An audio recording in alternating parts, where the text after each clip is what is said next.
Se você joga Roblox, com certeza já encontrou um desses jogadores.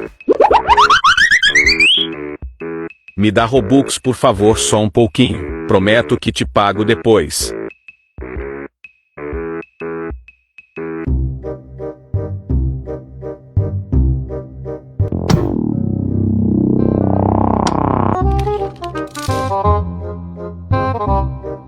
Oh my God! Vamos colocar uma casa. Sumiu!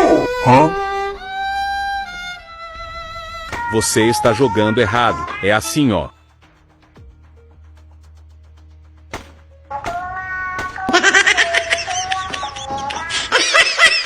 E aí? Qual desses jogadores você encontra mais no Roblox? Marque seu amigo que é assim.